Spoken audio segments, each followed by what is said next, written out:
What are we doing? We're doing Anyone But You. Excellent. Starting off. Excellent. But one thing I want to say before we get talking into it, and this is recording by the way. It is recording. If you are a person who goes to Panera drive-through and orders something that takes more than like a minute, someone should fucking lynch you. Here's my philosophy. If you don't know what you're doing, stay out of anything automated, Oh, 100%. including drive-through. Drive-through. Right? If you don't know what you're like ordering, wait back, peruse the menu, out of the line, right? Then get back in line. Don't waste your time at the kiosk. Don't waste my time at the drive-through. Self-checkout at grocery stores is, in my opinion, if you have fewer items, especially if you have fewer like items that need to be weighed. Absolutely. If you've got a lot of shit that needs to be weighed, let the experts handle it. I think I want to say they're changing that. Well, yeah, maybe. I want to say I heard something about that because they're also like losing money because people are stealing shit. Well, it's interesting. So Jewel, our local, I don't know if it's Kroger, but like anyway, whatever parent company owns Jewel, they had gotten rid of them because of theft, and then I guess they were so in demand that they brought them back, which they do need to like. They need to be there. They're handy. Yeah, like if you know what you're doing, you can go in and out. Anyway, In and out. In and in and out. out. In and out. Speaking of in and out, That's what Glenn Powell and Sydney Sweeney allegedly did in this movie. allegedly, But apparently now they're saying it was a publicity stunt. I call bullshit. A lot of people are not calling bullshit. Here's what I'll say. Uh-huh. I'm not necessarily saying they did it. But I'm saying, though, if they did, I understand. The publicity stunt, or they banged? They banged. Oh, 100%. Yes, I understand. They are.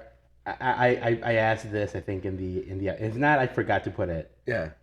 I did forget. Is this the hottest movie couple in like the past like 5 years?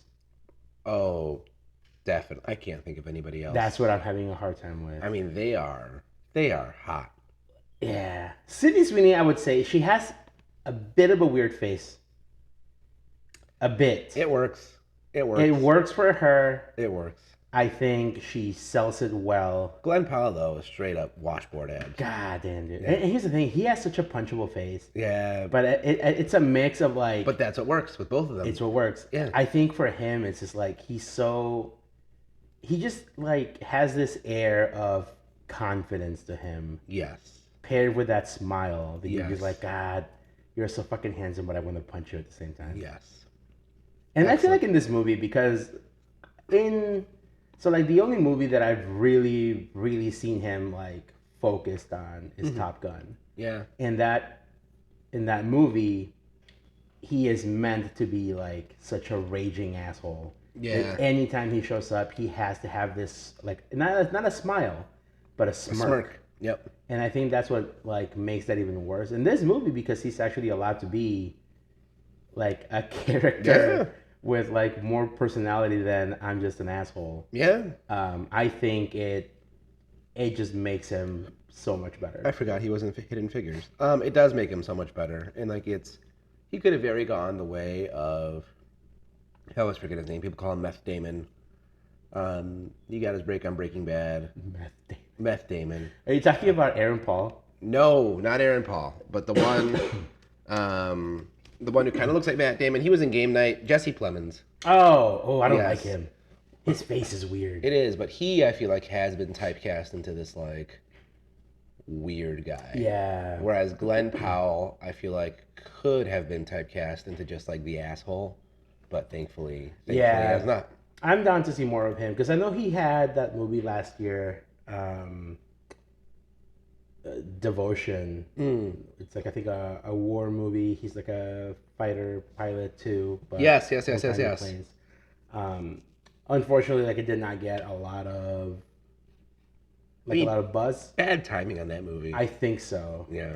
You cannot come out the same year as You're seeing Top Gun. You're seeing Aldi brand Tom Cruise from Top Gun in Aldi brand Top Gun from many years ago. I've heard it's really good though. I'm sure I've heard it's really good. Just anyway, timing. Yeah. So we're here to talk about Much Ado About Nothing. Just Yes. kidding. It's called Anyone But You. Which did you know going into it that it was going to be a Shakespearean rom-com? So I did only because somebody had mentioned it Yeah. When they were like, "Oh, these are the movies coming out next week. This movie is based on this," and I was like, "Wait, what?" And then I went to the Wikipedia, and it was like, "Yep, here it is." And then the movie starts Yeah. with a Shakespeare quote, Yeah. and I'm like, "Oh." Yeah. I thought it was interesting, like why that wasn't. And here's the thing: I don't know if it would hurt or help, right? Because I think if you tell someone, "Here's a romantic comedy based on a Shakespeare play," I think 2023 is the year where people go, "Eh." Been there. I'd be curious to see how 10 Things I Hate About You was advertised. I don't think it was, like, based on the works. I've never seen it, but 10 Things I Hate About You is based on a Shakespeare play? Yeah. So is something else from that era. Holy shit. I wouldn't think in the trailer they'd be like, based on the works of William Shakespeare. And, I think it just kind of happened. But also, like, the thing that I find really weird about this is, like, I don't know. I know for a fact that William Shakespeare is, like, influential. He is. I like how you clarified his first name just in case we were talking about the other Shakespeare. Well. Continue. Anyway, his work is so influential. His work is so prominent in a lot of things. Yeah. Like, I would dare you to find anyone younger than us, obviously, or sorry, older than us, who would not know at least the name Romeo and Juliet. Even kids these days know Romeo and Juliet. Maybe not the story, but they know the name. Yep. Or the story, right? Yep. So, like, I think saying that something is inspired by William Shakespeare is like, yeah, no shit. Yeah. Like, you can have so many things that may not be directly inspired, but are inspired by some of his tropes. Right. Some of his, maybe, like, bits and pieces of his work. Right. You can have a lot of movies that are like Hamlet, like Lion King, that are not actually based on Hamlet or Lion King, but they take those elements just because that story is so prominent. Exactly. No, but this is more heavily based. This movie, like, I remember, I've never read Much Ado About Nothing. Neither have I. I just started, actually. Back in 2012, I think, 2012, 2013, at the height of his power, Joss Whedon did an adaptation of Much Ado About Nothing. Oh, really? Yeah. Yes. There was another one. It was a black and white movie. It had all the Joss Whedon, like, family, which I know he kind of sucks, but I think, like, his, like, work family that he's created is really, really good. Yeah. Like, these are, like, the Buffy crowds. This is your the guy who's married to Allison Hannigan. Okay. I don't remember his name, but yeah. I'm blanking on his name. But, like, they did an adaptation where they was like, hey, let's get together for a weekend and we'll record this shit in, like, someone's backyard. Yeah. And it was good. I remember liking it. It's been a while since I pirated that shit and watched it. But I think the issue that this movie, I think, kind of has because of that is because some of the lines that they use directly for it feel a little weird. They definitely feel a little out of place, but I loved it. To me, it elevated it. So I liked it because I could recognize when a line just sounded so off. Yeah. You're like, oh, okay, this is a quote from. This is a quote from the play. Yeah. And I think it also allows you to kind of forgive if there's ever a line that feels off. Yes. I think that kind of helps you with, like, okay, is this just because there was a bad line reading, or is this because it was you're trying to force Shakespearean dialogue into, like, into a 2023 movie. Exactly. Which is where I think Sydney Sweeney's casting helped, because, like, I've seen some people make the criticism that she's, like, very, like, she's a little too wooden in this movie. Yeah. And I'm like, naturally, I think that's just kind of how Sydney Sweeney is. And I'm not, I mean, I know that's an insult. I'm not trying to make it sound like an insult. Like, I've only seen the first season of Euphoria, and I'm like, yeah, like, she seems like her line delivery is a little clunkier. To me, it seems. So I'm looking at her filmography. Yep. I have not seen anything with her. This is the first thing I've seen with Sydney Sweeney.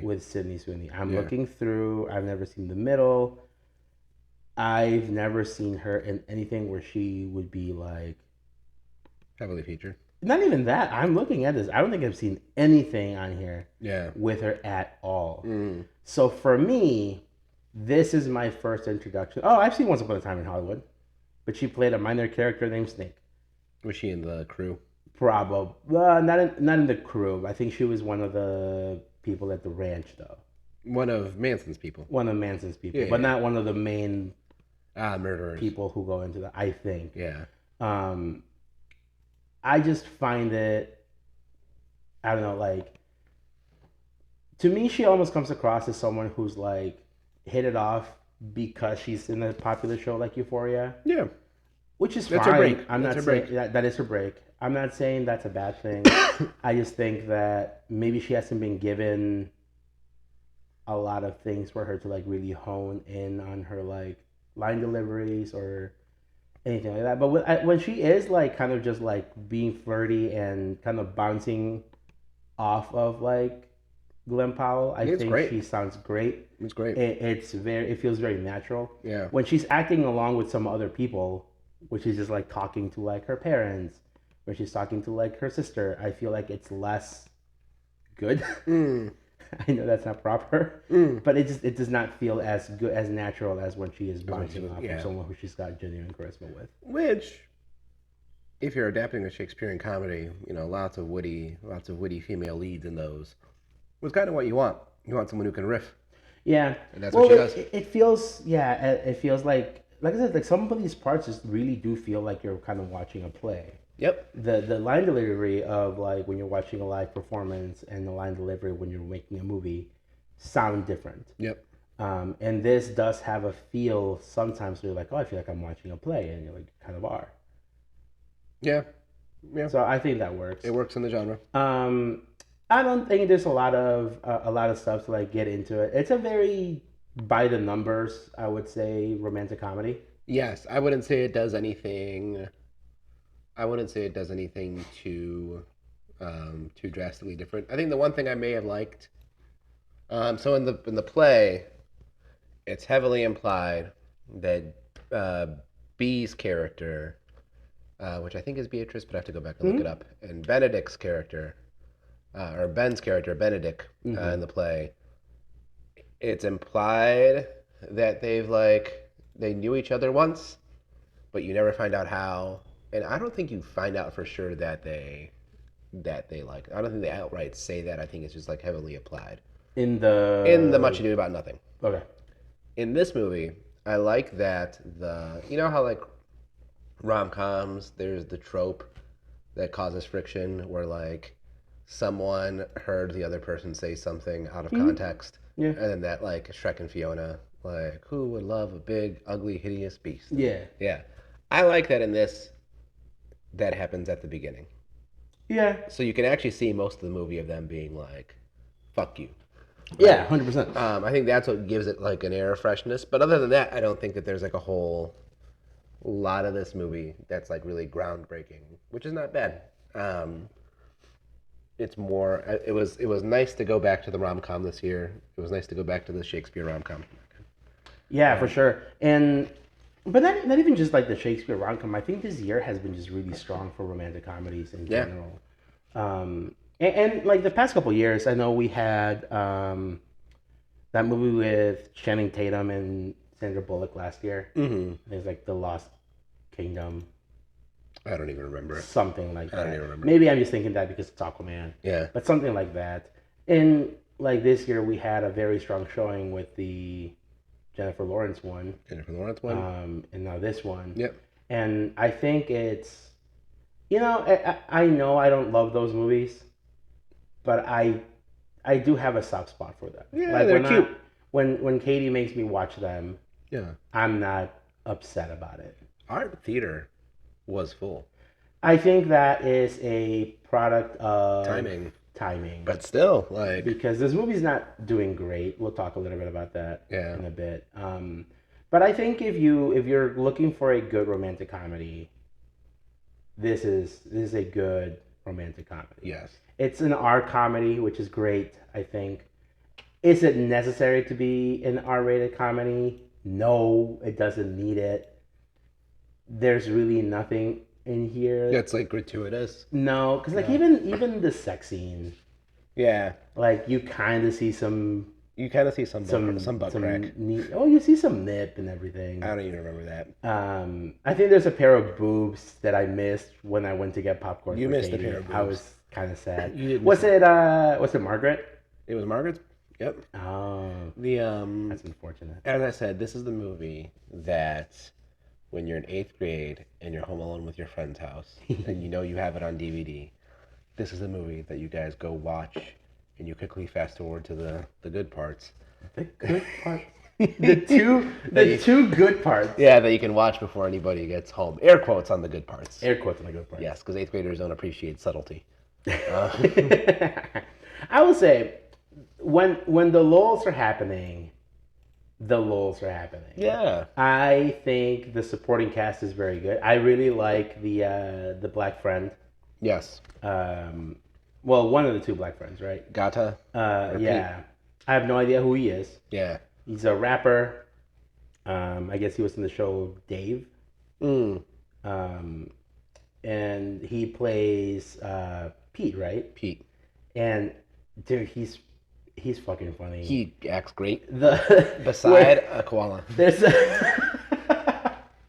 he's like weirdly like into nature. He's really like into his dog. Yeah. He's like, this is the fox. Pretend this fox is trying to eat our chicken. Fuck that fox up. Fuck that fox up. That made me laugh so hard. Yeah. It's good foreshadowing. Yes. Because you see that you're like, this has to come up. This has to come somewhere. Something because it's so in your face. Yes. And it comes back at the end. I think if I have like a weak link in this, I think it's the sister. Like Hallie, I think is kind her of name. Forgettable. She's just kind of bland. Like and I think I'm not really sure it's her fault. But you pair someone next to Alexandra Shipp, who does great. Dude, she's really, really good looking. I also can't remember the sister's flaw. I remember Claudia's flaw, Alexandra Shipp's character, is that like she's being too uptight on the schedule. Yeah. And Hallie's flaw, I don't remember what it is. She's just kind of a kiss ass for her parents, I feel. Yeah. She's almost the opposite. Like she's just kind of like too like laissez-faire. Yeah. Like, we'll see what happens. In a more superior version of this movie, I would like to see them more get fleshed out as characters. But once again, it's a rom-com. It's a rom-com. It's a play. Yeah. What's the runtime on this? The movie? Yeah. Hour 43. See, I mean, that's what it's got. That's what a rom-com's supposed to be. Yeah. It just, I feel like this movie does not overstay its welcome. Not at all. I think it's easy for a movie like this to be like, hey, let's add a few more jokes. Yeah. Let's increase some of the drama. Let's draw things out. And I mean, you probably could if people would sit and watch because you're already there. You're captive at that point. But I think this movie does a good job at like every scene I felt at least like had a purpose. And every scene for me strikes its own distinct emotional chord. Yes. Like, yes, there's like the happy scenes and the sad scenes, but like as like you go, like as you get into the second betrayal, right? Those sad scenes feel even sadder. Yeah. There were some scenes in this where I legit felt that love was lost. Yeah, I felt sad. Yeah. I was like, damn, like. Yeah. And the happy scenes, of course, feel even happier. And like on paper, so the next movie that we're going to talk about, we're going to talk about how there's something that on paper for me should work, but does not work. In this movie, the ending and like the whole musical number that they play for the ending should not work. But I'll be damned. It works. That's where I disagree. It works. Oh, yeah. I think it's such a staple of romantic comedies. It is. I'm going to say something that's really weird. Yeah. Think about Shrek. For sure. How does Shrek end? I'm a believer. I'm a believer with little snippets cut in from different characters at different points in the movie. Yep. And it's not the only movie that happens in. I want to say one of the Rush Hours also has that. I guess when I say on paper that it shouldn't work, like when you explain to me that happens, it just like sounds cliche, and it sounds like been there, done that, and then you see it and you're like, I mean, I'm happy to go back again. I think the reason why it works in this is because you know for a fact that like this is not meant to take place in the movie. Like, no, this is just something added to the end so that people stick through the credits. It's the equivalent of the curtain call. Kind yes, of. It fills a similar role. Yeah, and it's, you know... And in a curtain call, you see, like, yes, you're clapping for the actors. All the extras show up. But they do, like, a bit of their part. Like, they're not just Joe on stage. They're like, I am Birdie from Bye Bye Birdie, right? Like, I'm doing my little thing as I say goodbye. So, yeah. And that's, I did like that. I like that, like, all these background characters that you usually like watch do nothing, and then you cut back to them an hour 40 later in the plane, and they're all like singing along to the goofy fucking song from the movie. I saw today on Sydney Sweeney's Instagram a compilation of like people leaving Anyone But You, and it was just like people like filming themselves singing Unwritten. And like I hated that song when it came out. I don't like it. But like, goddamn, if it didn't work in this. This is the whitest movie. It's the whitest movie. This is the most successful whitest movie. Yeah. So all right. So really quick, just kind of. So the movie is, like I said, very straightforward. You have these two people. They hook up. Yep. They have a misunderstanding. Yeah. They hate each other. Yeah. Which I think works very well as an inciting incident. Yes. They excellently well. Yeah. They are forced to kind of reconvene because they're friends and / sister are getting married. Right. They go to destination wedding in Australia. Yeah. Beautiful. Yeah. Beautiful setting. Dangerous. Dangerous. Their friends are noticing that like they are arguing like crazy, so they are like, we're gonna get these guys together. Yes. And that is it. Shenanigans happen. There's that Titanic scene, which I thought was pretty funny. The Titanic scene was funny. Because I love the banter between the two of them when they're like, this is so fucking corny, this is cringe. And she's like, you're cringe, old man. Yeah. And that's when they, like, she falls in, he goes to save her. They both have, like, a love interest that they're trying to, like, impress with this. Her less so, I think. Her motivations, if I'm actually going to levy a legitimate critique in this movie, I see less of Sydney Sweeney's character's motivations. Exactly, yes. Than I do of Glenn Powell's. Because, like, Margaret, the Australian accent. Yep. Hell yeah, dude. Yep. Second, she's hot. Yep. And third, like, you can tell that Ben likes Margaret. Well, and also he's a fuckboy who's on, like, the cusp of, like, trying to settle down. Yes. And, like, that's a move that, like, getting back with your ex is a move that type of person would make. Yeah. I mean, it's a childish... Oh, for sure. It's a childish move, so, like, it fits. For sure. For her, she clearly doesn't like... John. Is it John? I was going to say it was David, but that doesn't sound right either. He's not even on the fucking cast list. Is he not? Jonathan, yeah. Jonathan. Jonathan, here? Played by Darren Barnett. Okay. I don't know if he's on... I mean, our Google Doc. Unless I'm blind, which I could be. He's not. He must have been one of the ones with no picture. Anyway. Like, he's such a, like... He is... I'm not even saying this like as a racist thing, right? He's such a cracker.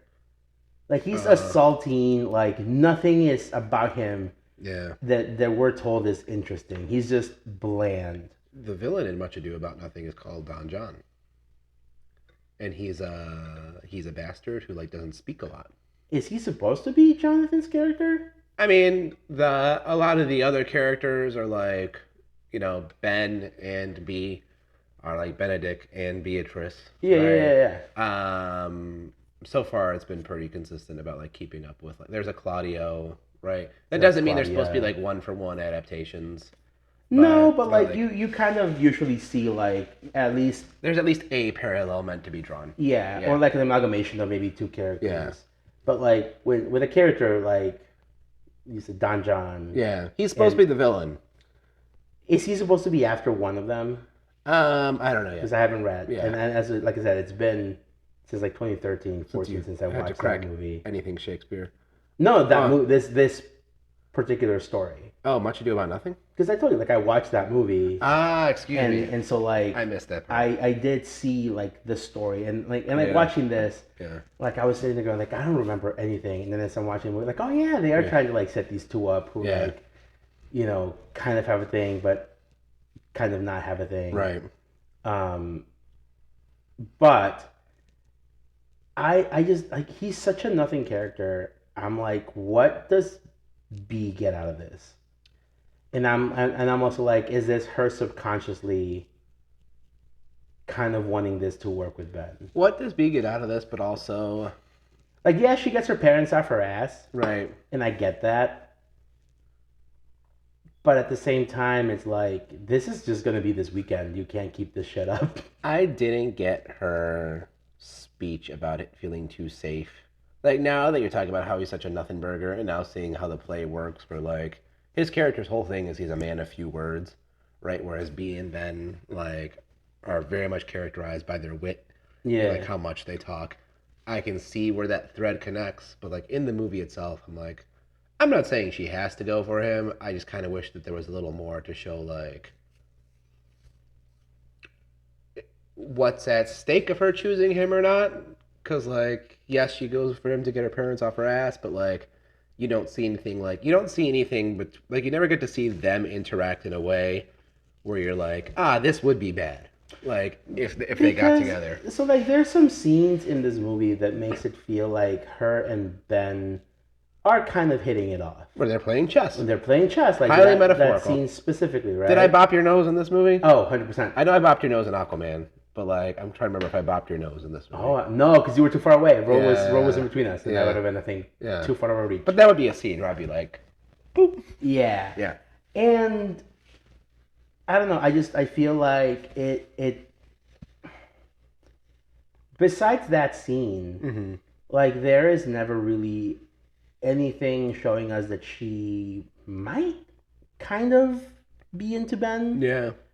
Because, like, I think that works better as, like, I don't want to say, like, a trope, but, like, to have these two people who are, like, we're trying to get this other person, but then, just kidding, they end up falling. Yeah. Like, that seems more of a trope that I think kind of works. Yes. Than for her to just be like, I want my parents off my ass. Let me put it this way. I could see a version of this where Ben and Margaret get together more than I could see a version 1,000%. where B and John get together. Yeah. Oh, I fucking love her weird boyfriend. Yeah, the Australian guy. The dumb Australian himbo. Dolph Lundgren, Chris Hemsworth. Bo is his name. Yeah. He's just like the most Australian. Oh, so Australian. Oh, he's funny. Yeah. I was gonna say, with this movie being an R-rated comedy and him being so willing to like just like play this like dumb himbo, I'm always naked, I'm surprised there was no dong. There was dong. There was? Yeah. You just see the scene where they're showering together, where Ben and him. Oh, okay. There's very little dong. Yeah, but you see the eye of the hurricane. He like elephant trunks it. Yeah. Yeah. That's about it. Yeah. I forgot about that. There is dong. There is dong. I guess you're right. But like, I'm just saying, like, I'm surprised there was no more like blatant, because like that could very easily be like, here's a prosthetic, hold it, we're gonna zoom in on this camera. Well, that's what also makes a 2020 comedy a 2020 comedy. That it's like, so unhorny. No. There's more dong. Kind of. Yeah. I mean, there should be more dong. More dong. The dick to boob ratio like has gone up in this age of Me Too. And I'm not saying it's a problem. Yeah. I'm not saying it's not a problem. No. And you know what? Equal opportunity. Yeah. I do have one question, I think, before we kind of wrap up. Oh, by the way, at the end they get together. They do the most white people thing. After they get rescued from jumping off the ship on accident. Yeah. The cops are upset.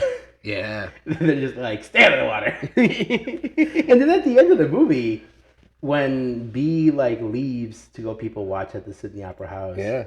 Fucking Ben jumps off the side of the cliff, gets rescued. Dude, I think I told you I would have loved. I would have loved the stinger at the end where they just show up and they're like, "Here's your fucking fine." Yeah, I would love that too, and that would have been easy to do. It would have been so. It would have been like you would need nothing additional. Nothing. Just like 5 seconds. Even like a thing where like it's that same scene when they're both at the opera house. Right. After he gets dropped off and like they finally park and then like the same cop who was like, "Go get the girl." Or you could even he's like, "Here's your fine." Or you could even do it in the unwritten montage, and you could just have a cop like without audio. Ooh. Walk up, give them the ticket, to like what the fuck, and then they go back to. Or like you could have a scene where like the cop shows up, gives him the ticket, while the singing's happening. The singing stops. He gets his ticket, and then the cop joins in. Yes. To finish the singing. And that's also what kind of makes us such a white movie, because like none of these shenanigans have consequences, right? Which once again is not necessarily a problem, but I think it's just like it's just something to point out. Yeah, for sure. Yeah. I think so. We like this movie. I think we both like this movie. Critically, mid, and I can kind of see that. Which aren't all rom-coms. Critically mid. Historically, yes. There are very few rom-coms that I would say. I know Rotten Tomatoes is not like a good like tell necessarily, because like technically speaking, if you give something a 6 out of 10, it's considered fresh. Right. If you give something a 10 out of 10, it's considered fresh. Same. So it's not like an average, right? It's an aggregate. Yeah. This is like at a 5 out of 5 out of 10, which I can kind of see critically. Audiences really like this though. Like it's at a 4.3 out of 5, 86%, but it's at a B plus on cinema on the cinema score, which for comedies it's not good. Ooh, interesting. Because comedies, so the way that cinema score works is like if something's a B, it's dead in the water. That's what people were talking about with Marvel when it got its first B cinema and score. like basically what that means is like, was the movie marketed properly? Did people get what they want out of it? And I'm like, how do you walk into this movie, you watch the promotion, you look at the two leads, and you're like, that's not what was promised to me? No, I think this movie gives you what was promised and a bit more. Like it's done with a bit more. There's a version of this movie that exists with like less finesse, right? And that's what I'm saying. Like I just find it so weird that like it's not finding its audience well, because like it opened to 6 million. It's only at 16 million, which again, this is a romantic comedy. It could leg out. But like, I don't know, like I think it's such a well-made movie, and I think like the fact that like the audience came out kind of being like, and he's like, I don't understand that. So 2 things. One wasn't because like we're not the first to notice that like the past few years very much lacked in the rom-com or the com category in theaters, right? Yeah. Wasn't one of those reasons that like people like studios just made fewer of those, is they just like historically like did not make as much money? I think they made okay. So historically they didn't make money. Yeah. But that's because the budgets were also usually very low on comedies. I mean, you can't really like, they're harder to base on a brand. Like you could make sequels, but then those are notorious for getting like comedy sequels are notorious for being bad. Shit. Yeah. But like I think there's also like something about a comedy where you can market it very easily with a few jokes. I think the problem was a lot of movies were so superficial that all you could do in advertising was advertise the jokes. The jokes in the movie. And then you show up to the movie and all the jokes are in the trailer and then you're like, well shit. My second observation, and this is just like my own Final Propo sample size, the critics that I like follow, which once again aren't like, I mean they're basic names like Jeremy, Dan, Chris, Bob. None of them have reviews for this movie. And like Bob is interesting. Like he's kind of like he's gone through like employment change with his magazine or whatever. But I've noticed like in his videos, the ones that appear on YouTube at least, seem to be like focusing on a scope of things that he personally enjoys or is into more. Mm-hmm. Like, whereas like Dan and Chris and Jeremy, I feel like are as robust as they've ever been, right? So to me, I don't know. It's interesting that like I don't know how many people are. I don't know whether what I'm observing is just like a product of my own bias of the media I consume, but like I'm also curious to see like what critics are talking about this movie at all. Because it's not that hard. It's not that hard to like market this movie to a guy. Like I'm sorry, but it's like look, hot girl boobs, right? And right? And that's not. But like, it sounds monkey brain, but that's half the reason I went. Like yes, like 25% and 25%. Like yes, I was like intrigued for like I was ready for a good rom-com, but like if it was not an actress who I didn't find as attractive, like I don't know if I would have like put it on my list. Like we took time to play it. We didn't see this movie on a whim. No, like, we set up a date. We planned a double date. Yeah, we went out for dinner. Yeah, we sought out this movie. Yeah, I will say that this is kind of, you are correct. So this movie came out December 22nd, so the Friday before Christmas. Yep. It's got 66 critic reviews, which for a wide release movie, which this is a wide release movie, it's not a lot. I also don't think this is a movie that should be out Christmas time. No. Now, granted, there were a lot of teenagers in our screening, but like families, like big brand. This is not this. You know what? This movie should have come out July. No, Valentine's Day. Oh yeah, that too. Delay this movie 2 months. Yeah. Release this. What fucking release this in dead season. Release this movie, I would say Friday, February 9th. Yeah. Because then you have that weekend before. Yep. You have Wednesday after, and you have the 16th. That weekend. Yeah. So that gives you 2 solid weekends of people like saying, "Oh, maybe we're busy next week. Yeah. Let's go watch the movie early. Let's go see the movie night of Valentine's Day. Or if we were busy, let's watch it this weekend now that we're celebrating late." Yeah. I think that would have been the play. I don't know if they were like really hurting to release this movie. I don't see why, because Columbia does not need the money. They made so much fucking money with. I mean, no one needs the money, but yes, no correct. One. Yeah. Well, that's what I'm saying. Like, it's not like they were like, "Oh shit!" Like, we have this movie. If we don't release it, we're not gonna make our bottom line. Right. Because it's fucking Columbia Pictures. Right. Like, they have the money. They made a bunch of money. Like, Sony made so much money this year, like, with Spider-Man alone. Yeah. So, like, they needed it. And, like, the color purple is out right now.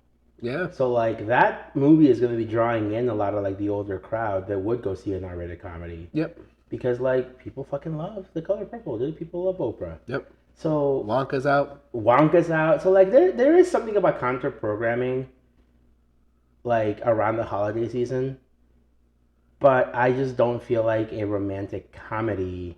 Yeah. That like Avatar 2 came out around Christmas. Yeah. I don't know. It's a weird thing. Like I said, I think if they had just waited. Right. A couple of months. Like, and it's not that long. It's not that long. Yeah. I think they could have made way more marketing this with like this Valentine's season. Yeah, way more buzz. I think that would have been the play. Anyway, all right, everybody. Thank you so much for listening. Please remember to like and follow. We had a jolly old time. I really enjoyed this movie. Yeah. It actually was surprising to me how much I enjoyed this movie. Yep. I was not expecting it to be like great. I was thinking I might be kind of mid. Yeah. But I came out pretty happy with it. I don't know that it's definitely not like on my top 10 for sure. I was thinking, but I don't know what I would put in my top 10. I worked on my top 10 like best and like worst / disappointing. Yeah. It was kind of tough. I've got a lot of honorable mentions. Yeah. Yeah. Because say what you will. the last 2 years, I think, have had some pretty solid movies. I agree. People might disagree, but I think so. I have a happy letterboxd. Ooh. Anyway. All right, everybody. Thank you so much for listening. Remember to like us, share us with your friends. I've gotten people who come up and be like, "Hey, I started listening to your shit," and I was like, "Oh, very good." They liked how the new microphone sounded. Very good. So let's see. Let's hope this little box keeps on ticking. Tick, tick, tick. And it doesn't sound like a muffled mess. Tick, tick, tick. We'll be back with Aquaman. Yeah. Aquaman. Yeah. Oh, boy, oh, boy. Boy, oh, boy. Boy, oh, boy. Boy. I don't hate it. I don't hate it. But I stand by the score I give it, which is not a good... Oh, we'll discuss this. Yeah. I have a lot of things. Anyway, thank you so much for listening. We'll be back a couple days. Yes. Until next time, he has been Thano. He has been Javier. And this has been the Cine-Scoots Movie Show. Bye. Bye.